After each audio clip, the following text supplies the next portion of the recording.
Good evening, everyone. Welcome to 704 Paranormal, the podcast. I'm Austin, and tonight I'm joined by my wife, Bethany. Hey, guys. Tonight, we're stepping into the eerie world of urban legends, but not your usual campfire tales. No. Tonight, we're talking about games, ritual games dared to be played in the dead of night, games that promise answers at a cost. But before we take a deep dive into that topic, let's just kind of touch base with everyone about where 704 Paranormal, the brand, so to speak, has been going in the past couple days, weeks since our last podcast. We went to team up with Ghost of Davidson. We took a tour there, got to see some of the haunted places. We even captured an apparition in the window. And we actually made contact with a spirit at the Davidson graveyard that said Davidson. Yeah, and I think we were talking to a couple of different people. Yeah, I mean, Rachel, the lady that is the head of that team, she goes there all the time. And we had mentioned during our spirit box session that Rachel was with us and that she brings the spirits things all the time. And they actually said thank you. And we caught that on video as well and audio. So that's kind of cool. Yeah. We also caught something very scary. Oh, yes. So, I always say the only thing scarier than ghosts is people. Well, there's another caveat to that. Try Copperhead at nighttime in a cemetery as the gate closes behind you. In the pitch black, dark. Pure fear. Fear on levels that is hard to explain. Because as you take off, your flashlight's not pointed at said snake anymore. And you begin to panic as to where Danger Noodle is. The Nope Noodle. Yes, as we backpedaled out of that cemetery, we agreed that it's probably not the best time to go in there because we don't know how many of those there were. Yeah.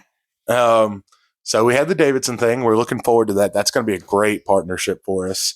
And then we're working out some stuff with the Mooresville Historical Society, hoping to get some more Mooresville locations as to we are 704 Paranormal. And finally, we completed our investigation of the Mountain House facility, and that video will be dropping very soon.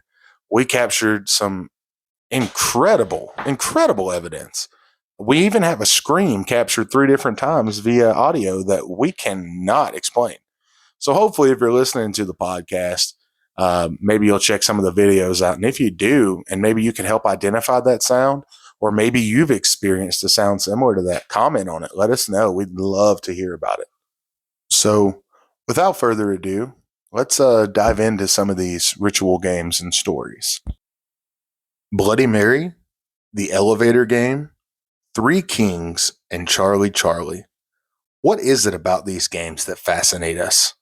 Why are we drawn to the unknown? To things that might not just mess with your mind, but with your spirit? What happens if you break the rules or fail the challenge? And remember, play at your own risk. Let's get into this. Where do ritual games come from? Think about it. We've all heard of at least one of these games growing up. Some of you were even brave enough to play them. I know for one, I wasn't one brave enough to play them. I would make it to Bloody Mary twice and then crap myself and run out of the room. I think that maybe I did it one time, but I don't think that anything came about.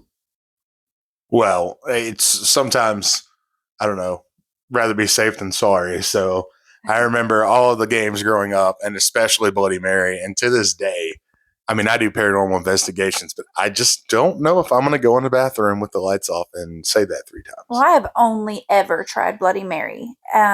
All of these other games I found out about pretty recently, actually. Yeah, well, some of them borderline ritual. They're not so much games, it feels like. It feels like a lot of them have been put out there to wrap people up into doing bad things and ruin their life. I don't know if it's intentional or what, but it's just not jiving for me. Yeah, I don't know. But, the funny thing is, like I said, we've all heard of these, kind of similar to how everybody knew the words to Colt 45 by Afroman. Way too young. Way too young. Yeah. So same idea. Somehow we just knew. These games spread like wildfire from playgrounds to sleepovers, whispered about in hushed voices. So Bloody Mary.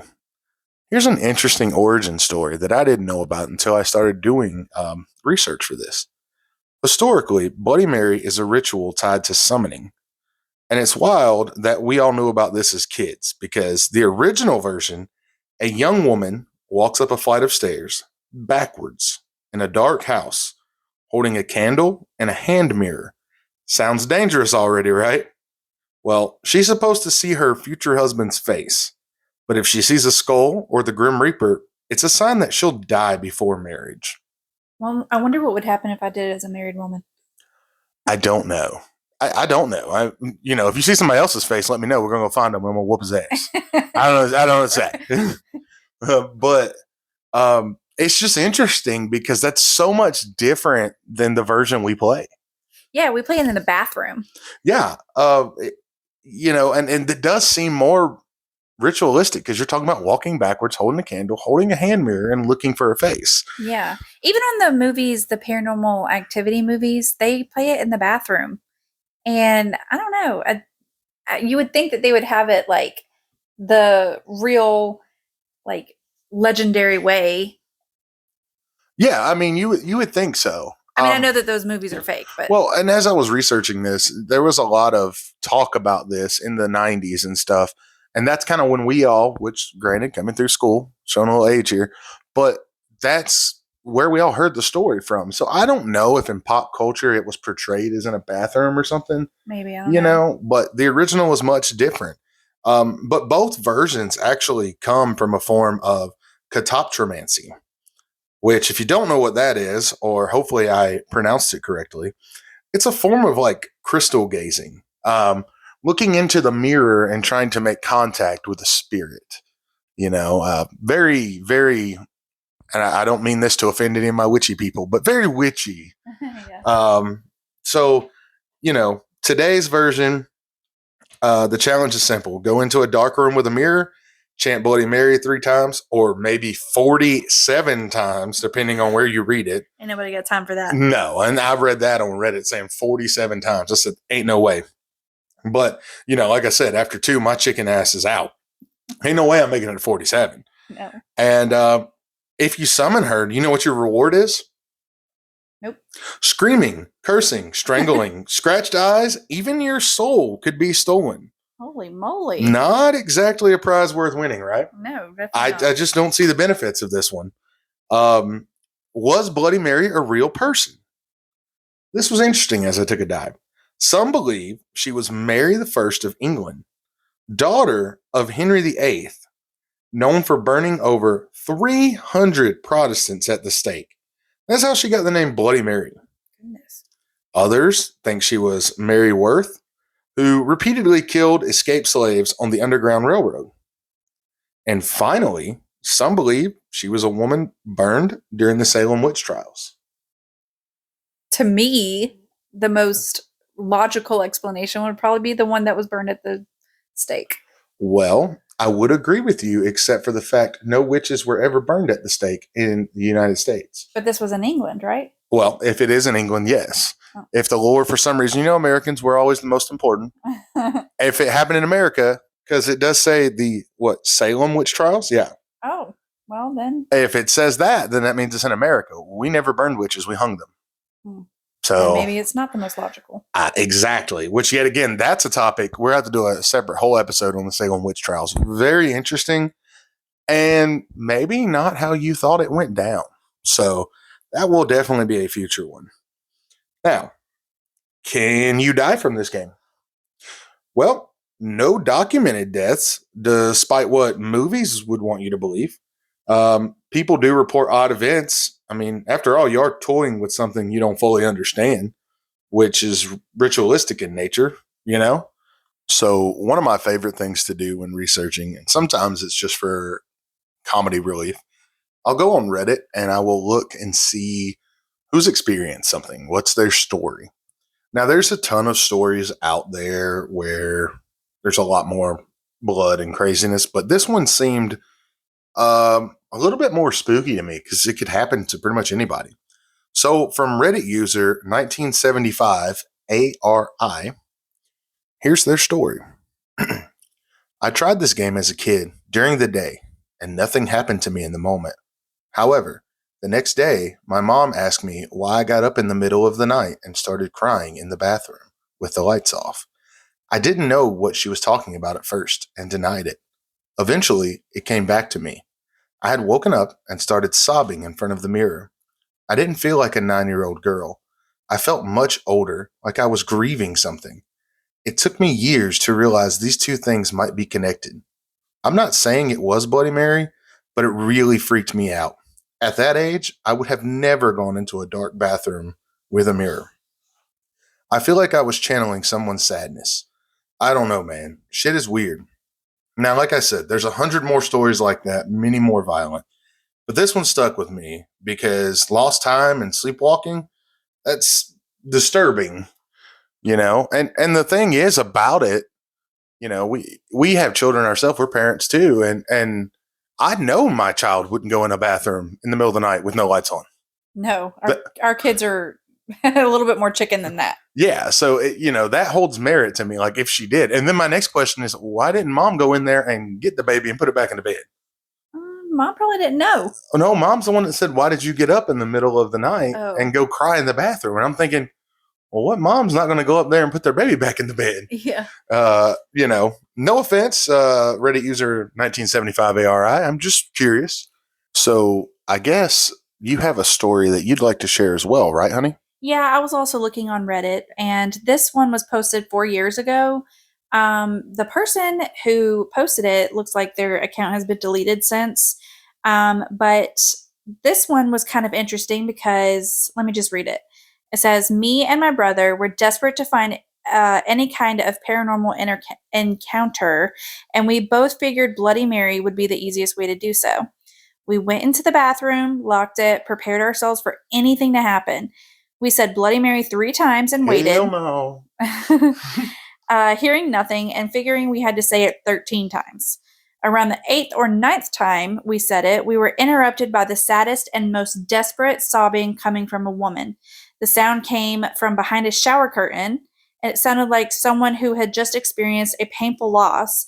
And we looked at each other, and he elbowed me to check it out, to which I fearfully tore the shower curtain open, finding nothing.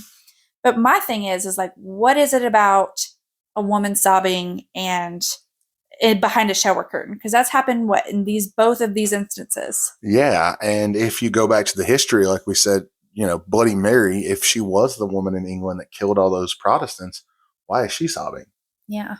What is it with a woman's sadness, scrying in a mirror, and something with the bathroom that is bringing people back? I feel like there's more to this particular legend than what we know. Or maybe we just have all three of these Marys that we assume that it is, and maybe it's just some random lady named Mary that we just don't know her story. I mean, very, very possible. So, if you guys know the origin, comment, let us know. Urban legend, load of baloney, you guys decide. You got your own Bloody Mary story, drop it in the comments, DM us. We'd love to hear your stories. Our next stop is a ritual game that supposedly comes from South Korea that started circulating online around 2013. That game is the elevator game. After the mysterious death of Eliza Lamb at the Cecil Hotel, where footage shows her acting erratically in an elevator before she vanished, later found in the hotel's water tank. Now, I remember the Ghost Adventure show doing a great episode on the Cecil Hotel with all of the footage and things. This one is interesting. Even more so, the game itself doesn't intrigue me as much because I find it a little far fetched. But Miss Lamb's story is very interesting when you see the footage. And by the way, I think her name is pronounced Elisa. Elisa, my apologies. I could be wrong. Wouldn't be the first time. So, you want to play? Here's the rules. You need a building with at least 10 floors and an elevator that stops at all of them. You can play alone or you can play with friends. Hit the floors in this exact order: 4th, 2nd, 6th, 2nd, 10th, 5th. On the 5th floor, a woman may enter. Do not look at her. Do not speak. If you want to cancel, hit any button but 1 or 10. If you succeed, the elevator will take you to another world. In this other world, electronics won't work. Everything will be dark. Outside the windows, the only thing you'll see is a red cross glowing in the distance. To return, repeat the sequence in reverse. Again, without acknowledging the woman standing beside you still. So, the show Evil on Netflix did a great depiction of this game because when I was looking it up, it was hard to visualize only seeing a red cross outside the windows. Yeah. Because it's not like a burning cross or anything. It is like a neon red cross outside of any windows, and everything is black. I have so many questions about this game. Oh, absolutely. Because in my take, how do you even figure out that you can get to another world by taking an elevator in this sequence? And who found out the sequence? I mean, how many sequences did you try before you realized that this was the one? And if you did figure out this was the one, how did you know all the rules so you wouldn't die? And how did you know to do it in reverse? I mean, tons and tons of questions. And how did you know not to talk to this woman? Who is this woman? Why are you not talking to her? Exactly. And on top of that, like I said, pop culture's kind of taken it and ran with it. It's now in movies and shows. So there's enough, interest and talk about it that it's made it to the big leagues, so to speak, in the mentions of Bloody Mary and things. When you look it up, I mean, it literally says that like the game is from 2013 time frame. I don't know. I don't know. Is that when Elisa Lam died? I believe so. Now, would you play this game? Well, I feel like, first of all, it's probably a huge nuisance to play this game because you have 1, 2, 3, 4, 5, 6 floors that you have to go to, and nobody can get on while you're playing this game, or you have to start over. Correct. Like, do you just play in the middle of the night so nobody's like walking around? Oh, yeah, but my luck, I'll go to do it, and right at the last step, somebody will walk on, and I'll be so confused if it's a bad person or if it's you can't look at her. I know, and then they're going to be staring at me like, what's wrong with that guy? Why isn't he making eye contact? What if they said like, hey, how's your day going? And you just stare at the floor. I just stare at the floor. I don't make eye contact. I mean, if anything, I'll write something on a piece of paper like, no, you can't acknowledge her. Oh no! Never mind. I was going to be viewed as weird people. I was going to play it, but now I realize that there's so many I do not have the restraint to play this game. I would be so curious about the woman. I am a very friendly, talkative person, and as soon as somebody walked on, I was like, "How's your day?" I'd be like, "Oh, it's pretty good." Oh, you got me. You're dead. You got me. Yeah, and there's no way I could walk back on the elevator to get back without acknowledging the person. I'd probably give them a head nod, and that'd be it. I'm toast. I'm cooked. Yeah. As the kids say, I'm cooked. All right. So that's the elevator game. Not a whole lot on it, but very popular. Now, the next one here is called Charlie, Charlie. Oh my goodness. This one, we just found out about this one recently because our son and his friend decided to play this in our living room in broad daylight, and we were like, what are you guys doing? And then and then they were like, yeah, we're playing Charlie, Charlie. I was like, what the heck is that? Mm-hmm. I thought it sounded really innocent until we looked into it further. Oh, absolutely. So like I said, this one caught me off guard. I never heard of it until I seen my son and his friends playing it, and I went, maybe don't, after figuring out what they were doing. So, for those that are just so curious on how to play Charlie, Charlie, I'll tell you. Grab 2 pencils, preferably number 2. A piece of paper. You're going to draw a vertical and horizontal line to create 4 quadrants. Right. Yes, no. No, yes. Stack 1 pencil on top of the other in a cross. Ask, Charlie, Charlie, are you there? If the pencil moves to yes, ask yes or no questions. If not, try again later. So right off the bat, this sounds like a poor man's Ouija board. Yeah. I mean, but you can only ask yes or no questions. Yeah. But what's every person going to end up asking? Like, are we in danger? And as soon as that thing rolls the yes, now everybody's thought process in that group changes to like, let's try to scare the crap out of each other by asking things we shouldn't.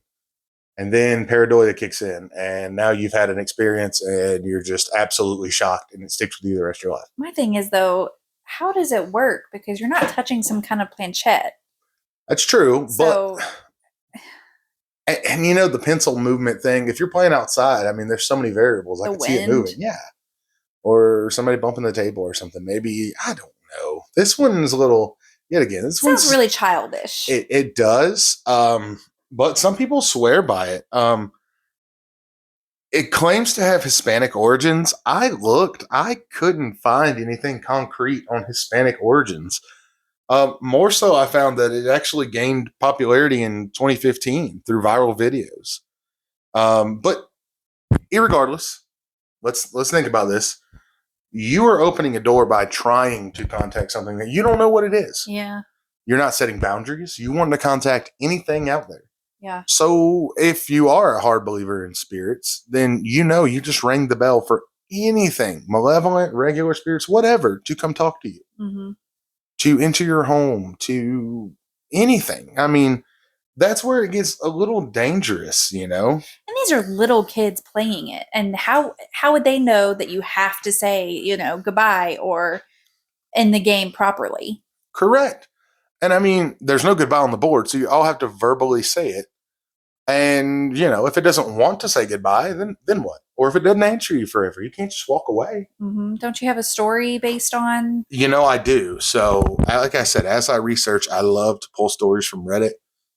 It's a good little thing. Sometimes you find legitimate stuff. Sometimes they're far-fetched, funny stories. But this one right here is pretty interesting. So I'll give you a short little story. This is from Reddit user Spooked Out of My Mind. This all started earlier today. We tried the challenge during school. At first, nothing. Then we got a yes. We kept asking questions, and when we tried to leave, it said no. After school, we tried again. Same questions. Still no. Then it got weird. We asked, were you murdered? And are you watching us? Both got yes. Then the candles blew out. A book fell. We heard voices. Finally, it said we could leave, but we forgot to say goodbye. On the walk home, everything felt off. I felt like something was following me. That night, I heard voices. I saw shadows. I could feel something watching me. I don't know how much longer I can last. Please help. What happened to this guy? I don't know. There is no follow-up. Did he never responded to any comments? He must have took the L. Oh no. What if Charlie Charlie is like a game, like if you lose, like Charlie Charlie comes and finds you and you now take his spot in the game? Oh my goodness. Well, who was Charlie Charlie to begin with? I don't know, but it seems very Ouija-like. Like I said, with not saying goodbye and being haunted by whatever Charlie Charlie is. Yeah. I'm going to pass on this one. One, just because I don't necessarily believe in it, but two, it's similar to playing a Ouija board. Been there, done that. Not into it anymore. We'll cover that later on. I feel like that deserves its own episode. Yeah. I mean, Ouija's like one of the staples of all things spooky. Exactly. I'm sure we could find thousands of stories. And we wouldn't want to shortchange anybody on their Ouija fix. Exactly.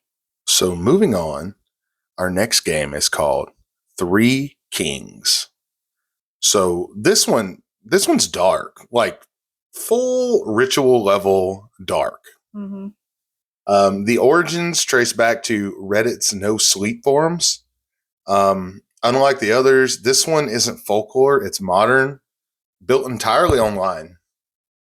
But it seems so ritualistic that it has to come from some sort of ritual. Yeah. It sounds totally witchy. Yeah. I mean, the only thing that would make you kind of question it is at one point you'll see that it calls for a fan, but I believe that's to have the white noise. So that does kind of throw off the fact that it seems super witchy. But when I start reading this one, you're going to be like... But like you need a sentimental item. Yeah, like I said, when I get into the items that you'll need for this, you're going to be like, what the crap? You know? This one was actually recommended by a guy on our team, Tyler. He was the one that was like, you should look into Three Kings. I'd never heard of it. Tyler would suggest this one. Oh, it's just right down Tyler's alley.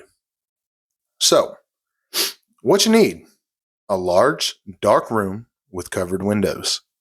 3 chairs, 2 mirrors, a fan, a bucket of water and a mug, a candle, a lighter, an alarm clock, a fully charged phone, a sentimental item, and a trusted friend. You better really trust this friend. Yeah, especially when you see what you're tasking this friend with doing. Exactly. Because everything on the list isn't too difficult to get a hold of, but a trusted friend, one that's not going to fall asleep on you or think this game is stupid and leave you. Yeah, few and far between. I love you, but I don't think that you would be my trusted friend because you fall asleep all the time. That is 100% fair. And if you get me up in the hours to play this game, probably still going to go to sleep. Yeah, you're going to forget that you were even like tasked with the duty. Yet again, if you wake me up at night, you don't know if you're talking to me or sleep me. No. I mean, let's just keep it a buck here. It's weird. Yeah. All right. So setup begins at 11 p.m. Well, I already passed my bedtime. Yep. Setup begins at 11 p.m. At 3:33 a.m., sit in the throne, the center chair. Candle in hand, mirrors on the other side. The mirrors represent the queen and the fool. You'll ask questions, and if done correctly, receive answers from something. Do not look directly into the mirrors or the candle flame. If your candle goes out, game over. If your friend doesn't hear from you by 4:34 a.m., they're supposed to dump the water on you to wake you up, but they cannot touch you. And if the room door is closed at 3:30 when you go out to start playing, you're supposed to leave the house immediately and don't come back till 6 a.m. Come on. You're telling me that if I set up a ritual to play this game, I set up at 11, I get my chairs, I set them up so you have one facing the north and the other two facing the opposite direction on both sides, right? Mm-hmm. Got a fan behind my chair blowing in an attempt to give white noise or blow my candle out. Exactly. I got a bucket of water in front of me in case somebody needs to throw it on me to wake me up. I have a candle I have to light, and it better be one of them big, tall pillar candles that you can't just... Yeah. You know what I'm saying? Yeah. An alarm clock, obviously, because you're setting up at 11, you're going to get up at 3:30. Fully charged phone, communication purposes, and also backup alarm. Sentimental item, okay, yet again, kind of spooky.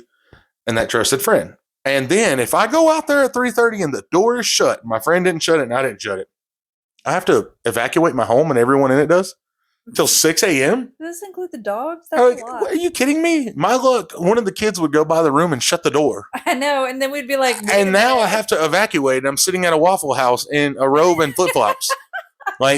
No. Why are you in a robe?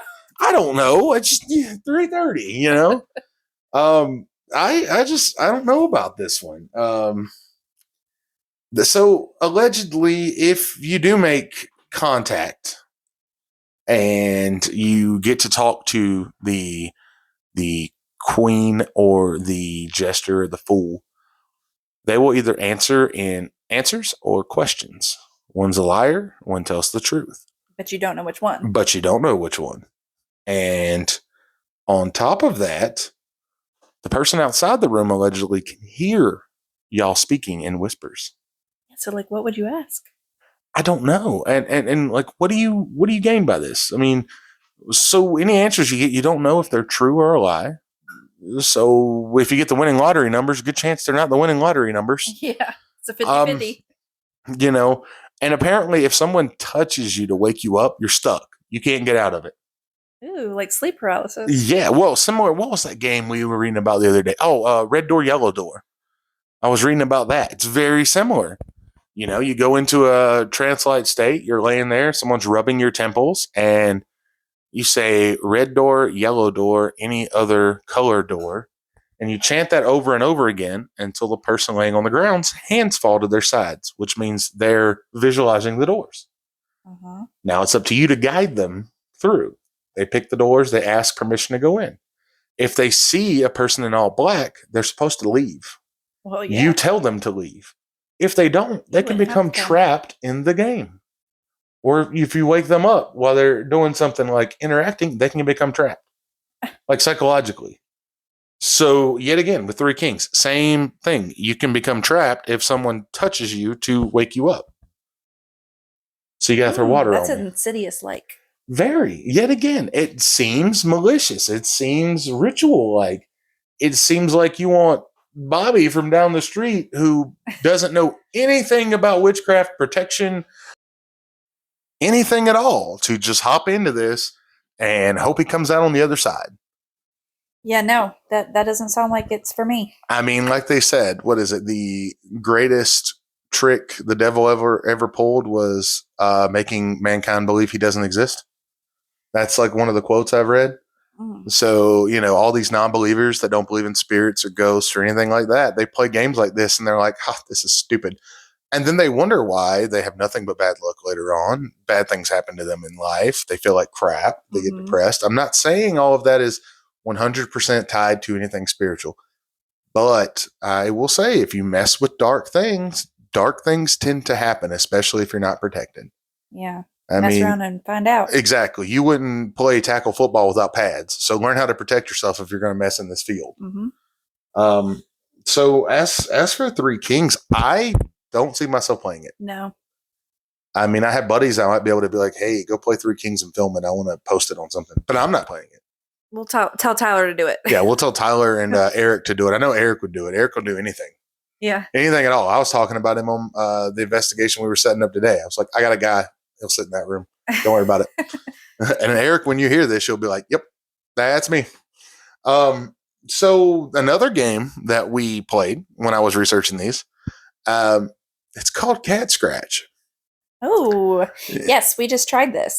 So, when researching, Cat Scratch, yet again, game, somebody lays on the floor and you repeat this little story. And in between the story, you go cat scratch, cat scratch, cat scratch. And you do that at 3 different story breaks. Now, when the person gets up, they're supposed to have cat scratches on their back. And we've seen videos of this like working and people being surprised that it actually worked. Yeah, they get up off the floor and there's scratch marks on their back or red marks on their back. Here's my thing, though.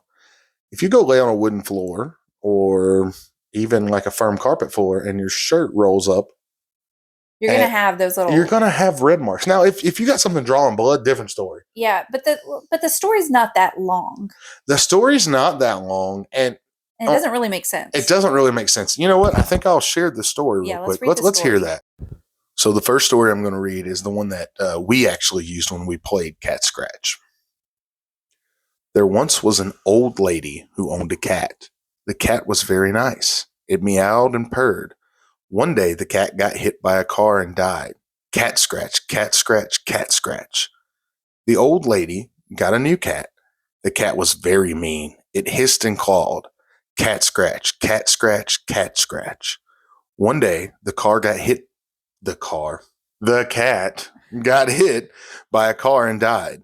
The old lady decided not to get any more cats. Cat scratch, cat scratch, cat scratch. What is that? I don't know. But I mean, this is the one we played. And when you set up, what happened? There was no scratches on my back. None. I took pictures. I showed her. I checked myself. We will not be showing these pictures. We will not be sharing these pictures. But regardless, it didn't work in our opinion. Now, there is another story. I'll share it real quick. We did not try this one. And I haven't heard it yet. So maybe I can con her into trying this one and we'll see what happens. I don't know. So, you're walking through a dark alley at night. You are the only one there. The ground is slick with rain. The alley is filled with garbage cans and litter. But then you hear something, a movement in the garbage cans. You pick up your pace. You want to get out of the alley fast, but then you see something. Red eyes. Glowing red cat eyes. They are the eyes of an enormous cat. You run, but the cat chases you and jumps on you. It scratches you.